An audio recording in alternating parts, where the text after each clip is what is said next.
Good morning everyone. सो आज जो है अपन आयनिक इक्विलिब्रियम को आगे कंटिन्यू करते हैं। पिछले पार्ट में जो है अपन ने पीएच कैलकुलेशन वाला पार्ट जो है वो पूरा देख लिया था। इस क्लास में अपन देखेंगे ओसवाल्ड डाइल्यूशन लॉ। अब एक्चुअल में ओसवाल्ड डाइल्यूशन लॉ होता क्या है, तो देखो ये एक्चुअल में ना वीक इलेक्ट्रोलाइट के लिए समझाया गया है, स्ट्रॉन्ग इलेक्ट्रोलाइट के लिए नहीं है। ये सबसे इंपॉर्टेंट क्वेश्चन एक बार पूछा गया है, ठीक है। तो ये एक वीक इलेक्ट्रोलाइट के लिए डिफाइन किया गया है। अब ये बोलता क्या है। अब देखो नॉर्मली पहले ना तुमको दो चीजें बता देता हूँ, एक होता है स्ट्रॉन्ग इलेक्ट्रोलाइट, एक होता है वीक इलेक्ट्रोलाइट। पिछली क्लासेस में अपन ने बात कर चुके हैं इसके बारे में। लेकिन ध्यान ये रखना है कि स्ट्रॉन्ग इलेक्ट्रोलाइट जो होता है ना, ये तो हमेशा और हमेशा पूरी तरीके से टूट जाता है। लेकिन जो वीक इलेक्ट्रोलाइट होता है ना, ये पूरी तरीके से नहीं टूटता है। लेकिन कुछ ऐसी कंडीशन होती है कि वीक इलेक्ट्रोलाइट भी बहुत ज्यादा टूटने लगता है। और ये इस चीज को समझाने के लिए ही जो लॉ है, ये कौन सा लॉ है? Ostwald dilution law. तो बताओ ओस्टवाल्ड डाइल्यूशन लॉ किसके लिए है? वीक इलेक्ट्रोलाइट के लिए। अभी क्या बोलता है कि when an aqueous solution of weak electrolyte is diluted, मतलब उसमें जब बहुत सारा पानी डाल दिया जाए तो उसका डिग्री ऑफ आयोनाइजेशन, मतलब वो जो टूटेगा ना वो बहुत ज्यादा टूटता है। Degree of ionization of weak electrolyte increases, मतलब जब हम उस वीक इलेक्ट्रोलाइट में जब बहुत सारा पानी डाल देंगे, बहुत सारा पानी डाल देंगे, तो उसका अल्फा या फिर वो बहुत सारा टूटेगा, ठीक है। तो यही बोलना चाहता है ओस्वाल्ड डाइल्यूशन लॉ। तो अब एक क्वेश्चन आ चुका है इसी फॉर्म में एपीएमटी में कि एट इनफाइनाइट डाइल्यूशन, अब बताओ डाइल्यूशन करने पर अल्फा तो बढ़ता है, वो ज्यादा टूटेगा। लेकिन अगर बहुत ज्यादा डाइल्यूशन कर दिया, बहुत मतलब इनफाइनाइट डाइल्यूशन कर दिया, तो वही वीक इलेक्ट्रोलाइट जो है उसका अल्फा इतना ज्यादा बढ़ जाता है, इतना ज्यादा बढ़ जाता है कि अल्फा 1 के बराबर हो जाता है। मतलब वो किसके तरह बिहेव करता है? स्ट्रॉन्ग इलेक्ट्रोलाइट की तरह, क्योंकि स्ट्रॉन्ग इलेक्ट्रोलाइट का अल्फा कितना होता है भैया? 1 होता है, ठीक है। चलो आगे बढ़ते हैं। अब कुछ फैक्टर्स है जो हमारे डिग्री ऑफ आयोनेशन को वीक इलेक्ट्रोलाइट के लिए अफेक्ट करता है, ठीक है। ये वीक इलेक्ट्रोलाइट के लिए है जो फैक्टर्स अफेक्ट कर रहे हैं वो। अब देखो एक फैक्टर अपन ने ऑलरेडी पढ़ लिया है, जो अपन ने कौन सा पढ़ा है? डाइल्यूशन, कि भाई पानी में घुलने पर जब बहुत सारा पानी मिला दिया जाता है वीक इलेक्ट्रोलाइट में तो वो ज्यादा टूटता है, तो एक तो वो पढ़ लिया। फिर ये है एक टेम्परेचर, जब तापमान बढ़ाते हैं तो उतना ज्यादा टूटता है। अल्फा मतलब टूटना, डिग्री ऑफ आयोनाइजेशन, जितने ज्यादा आयन बनेंगे। देखो यहाँ पर जैसे ये AB है, इसका आयोनाइजेशन हो रहा है, आयन बन रहे हैं। तो ये जितना ज्यादा अपन टेम्परेचर बढ़ाएंगे, बताओ उनके बीच का ये बॉन्ड जो है उतना ब्रेक होगा, और जितना ज्यादा ये बॉन्ड ब्रेक होगा उतने ज्यादा ये आयन बनेंगे, और उतना ज्यादा उसका अल्फा होगा, डिग्री ऑफ आयोनाइजेशन। अल्फा मतलब आयन से ज्यादा बनेंगे, ठीक है। वैसे ही दूसरे वाला फैक्टर है ऑन डाइल्यूशन, जो कि अपन ऑलरेडी पढ़ चुके हैं डेफिनेशन में, कि भाई डाइल्यूशन करने पर जो है हमारा अल्फा क्या होता है? बढ़ता है। तीसरा है नेचर ऑफ इलेक्ट्रोलाइट।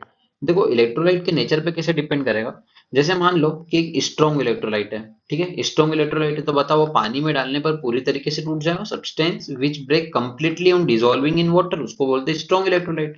तो ये तो वो, जैसे कि अगर स्ट्रॉन्ग इलेक्ट्रोलाइट हुआ तो बताओ उसका डिग्री ऑफ आयनेशन बहुत ज्यादा होगा, मतलब 1 के बराबर होगा। लेकिन कोई अगर वीक इलेक्ट्रोलाइट होता है तो वो बहुत कम टूटता है, क्योंकि वो वीक होता है ना, तो इसलिए उसका अल्फा लेस देन 1 होता है। नेक्स्ट फैक्टर है नेचर ऑफ सॉल्वेंट, मतलब जिसमें अपन घोल रहे हैं। अभी तक तो मैं तुमको बोल रहा था कि भाई पानी में अपन घोल रहे हैं, लेकिन पानी के अलावा भी कुछ दूसरे सॉल्वेंट होते हैं जिसमें मैं मेरे सॉल्यूट को घोलूंगा, तो वो होते हैं सॉल्वेंट। अब देखो एक्चुअल में क्या होता है कि सॉल्वेंट, हर सॉल्वेंट का एक पार्टिकुलर डाइलेक्ट्रिक कांस्टेंट होता है। अब ये डाइलेक्ट्रिक कांस्टेंट जितना ज्यादा होता है ना, उतना वो पार्टिकुलर सॉल्यूट उसमें उतना अच्छे से डिसॉल्व होता है, ठीक है। और जितना डिसॉल्व होगा उसके उतने ज्यादा आयन बनेंगे और उतना ज्यादा उसका अल्फा होगा। तो देखो फॉर एग्जांपल मैंने यहाँ एग्जांपल से समझा के रखा है, जैसे CH3COOH एसिटिक एसिड को D2O, ठीक है, ये वाटर के एक अनदर फॉर्म है, और एक CH3COOH को वाटर में मैंने डिसॉल्व किया। तो मैंने ऐसा एक्सपेरिमेंटली प्रूफ किया गया है कि जो D2O का, जो H2O है ना, उसका डाइलेक्ट्रिक कांस्टेंट ज्यादा होता है। अब बताओ डाइलेक्ट्रिक कांस्टेंट ज्यादा होगा तो क्या उसका अल्फा भी ज्यादा होगा? तो किसमें CH3COOH ज्यादा घुलेगा, इस कंडीशन में या इस कंडीशन में? जिसका क्या ज्यादा होगा? डाइलेक्ट्रिक कांस्टेंट ज्यादा होगा। बताओ डाइलेक्ट्रिक कांस्टेंट किसमें ज्यादा है? फर्स्ट वाले में, सेकंड वाले में? सेकंड वाले में, क्योंकि H2O का डाइलेक्ट्रिक कांस्टेंट ज्यादा है तो ये ज्यादा टूटेगा। तो अल्फा 2 जो है वो ग्रेटर देन हुआ अल्फा 1 के, ठीक है। ये होगा। देन लास्ट है मिक्सिंग ऑफ आयंस। ये सबसे इंपॉर्टेंट इफेक्ट है जो डिग्री ऑफ आयनेशन को इफेक्ट करता है, ठीक है। एक होता है कॉमन आयन इफेक्ट और एक होता है ओड आयन इफेक्ट। पहले हम पढ़ते हैं कॉमन आयन इफेक्ट को। देखो एक्चुअल में ना, जब एक वीक इलेक्ट्रोलाइट और एक दूसरा स्ट्रॉन्ग इलेक्ट्रोलाइट मिक्स करते हैं और अगर उनके बीच में कोई कॉमन आयन आ जाता है, तो उसकी वजह से क्या होता है कि डिग्री ऑफ आयोनेशन कम हो जाता है। उल्टा कैसे? एग्जाम्पल के थ्रू समझेंगे। जैसे मान लो ये मैंने एसिटिक एसिड ली, बताओ ये एक वीक इलेक्ट्रोलाइट है। मैंने पहली क्लास में बता दिया था कि कुछ फिक्स वीक इलेक्ट्रोलाइट होते हैं जिन्हें अपन ने याद रखना है। एंड ये है CH3COO, एक सॉल्ट है, क्योंकि इसमें एक तो ये एसिड वाला पार्ट हो गया, ये बेस वाला पार्ट, तो ये सॉल्ट हो गया। और सॉल्ट हमेशा और हमेशा स्ट्रॉन्ग इलेक्ट्रोलाइट होते हैं, ऐसे अपन आगे पढ़ेंगे। अब स्ट्रॉन्ग इलेक्ट्रोलाइट होगा तो ये पूरी तरीके से टूट जाएगा, इसलिए रिवर्सिबल रिएक्शन नहीं होगी, ये यूनिडायरेक्शनल रिएक्शन है। अब बताओ, इसमें इधर CH3COO- बना, इधर भी यही बना, तो बताओ कॉमन आयन हो गया। अब ये दोनों जब मिल के प्रोडक्ट बहुत सारा बनाएंगे तो बताओ रिएक्शन क्या वापस से पीछे जाएगी? अगर पीछे जाएगी तो बताओ रिएक्शन क्या बैकवर्ड शिफ्ट होगी? अगर बैकवर्ड शिफ्ट हुई तो ये बताओ, ये CH3COO टूटा था, क्या ये वापस से CH3COO बन जाएगा? और अगर ये वापस से बन गया तो बताओ ये कम टूटा, मतलब इसका अल्फा क्या हो गया? कम हो गया। ठीक है।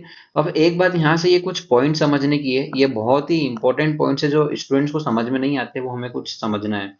देखो, अगर रिएक्शन शिफ्ट बैकवर्ड हुई तो बताओ ये कम टूटा होगा, मतलब वापस से ये तो बन गया, तो अल्फा कम हुआ, तो पहली बात अल्फा कम हुआ। दूसरा, H प्लस की कंसंट्रेशन कम हुई, बताओ ये रिएक्शन बैकवर्ड शिफ्ट होगी, बैकवर्ड शिफ्ट होगी तो H प्लस की मात्रा जो है वो कम हो जाएगी, ये दोनों मिलके बैकवर्ड शिफ्ट होंगे ना, तो ये H प्लस कम हो जाएगा, तो H प्लस कम हुआ।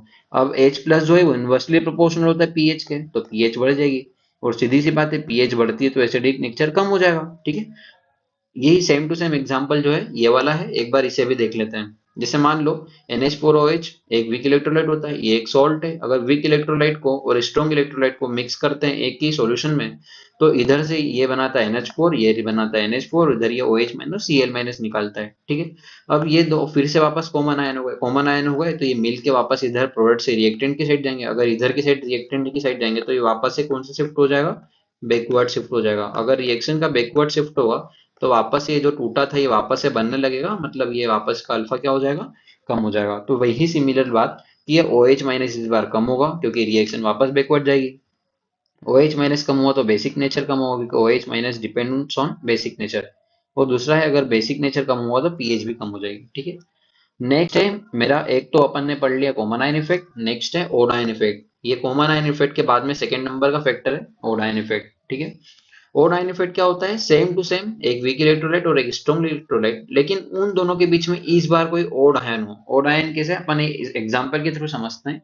ये बात इंपॉर्टेंट है कि ओड आयन इफेक्ट जब लगता है तो अल्फा जो है बढ़ जाता है कम होने के बजाय, वीक इलेक्ट्रोलाइट है, बहुत ही इंपॉर्टेंट बात है, समझते हैं एग्जाम्पल से। जैसे मान लो CH3COOH लिया, बताओ ये क्या एक वीक इलेक्ट्रोलाइट है? वैसे ही एक NaOH, ये स्ट्रॉन्ग बेस है, ये आपको बताया था मैंने, तो एक स्ट्रॉन्ग इलेक्ट्रोलाइट, ये पूरी तरीके से टूट जाएगा, यूनिडायरेक्शनल रिएक्शन है। तो बताओ ये CH3COO माइनस बनाएगा, और इधर ये Na प्लस और ये H प्लस और इधर OH माइनस।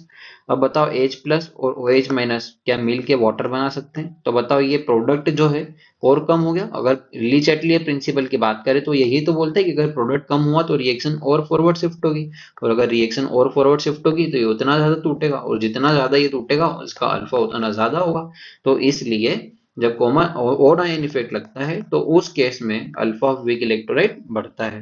अब कुछ प्रीवियस ईयर के क्वेश्चन है जो हमें डिस्कस करना है। AIPMT 2006 में ये क्वेश्चन पूछा गया था कि in which case Ostwald dilution law is applicable. बताओ ओस्टवाल्ड डाइल्यूशन लॉ एक्चुअल में स्ट्रॉन्ग इलेक्ट्रोलाइट के लिए था या फिर वीक इलेक्ट्रोलाइट के लिए? वीक इलेक्ट्रोलाइट के लिए। तो इसमें से बताओ कौन सा वीक इलेक्ट्रोलाइट है? ये सॉल्ट है तो हमेशा स्ट्रॉन्ग होगा, ये स्ट्रॉन्ग बेस है, ये स्ट्रॉन्ग एसिड है, ये एक मेरा वीक इलेक्ट्रोलाइट है, वीक बेस। तो ये आंसर होगा। आगे ये हिंट देके रखी है तुमको। आगे, in which case common ion effect is applicable. बताओ कॉमन आयन इफेक्ट कब लगता है? कुछ कंडीशन थी कॉमन आयन इफेक्ट लगने की, बताओ क्या कंडीशन थी? एक वीक इलेक्ट्रोलाइट होना चाहिए, दूसरा स्ट्रॉन्ग होना चाहिए, और उनके बीच में कॉमन आयन होना चाहिए। ठीक है। क्वेश्चन को देख लेते हैं वापस से। तो उनके बीच में एक वीक इलेक्ट्रोलाइट, अब ऐसा कॉम्बिनेशन देखो जहां पर एक वीक इलेक्ट्रोलाइट और दूसरा स्ट्रॉन्ग, तो ये दो तो वैसे भी नहीं हो सकते।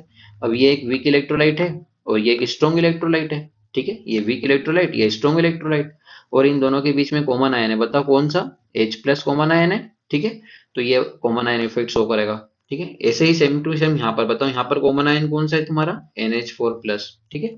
तो सिमिलरली इनका कॉमन आयन इफेक्ट होने की वजह से अल्फा कम भी होता है, अगर पूछे तो ये भी आंसर कर सकते हैं। ठीक है। ओके गाइस, ये खत्म होता है। अगले लेक्चर में जो है अपन एक्सप्लेनेशन ऑफ वाटर स्टार्ट करेंगे। तब तक वीडियो को लाइक करें, शेयर करें, सब्सक्राइब करें।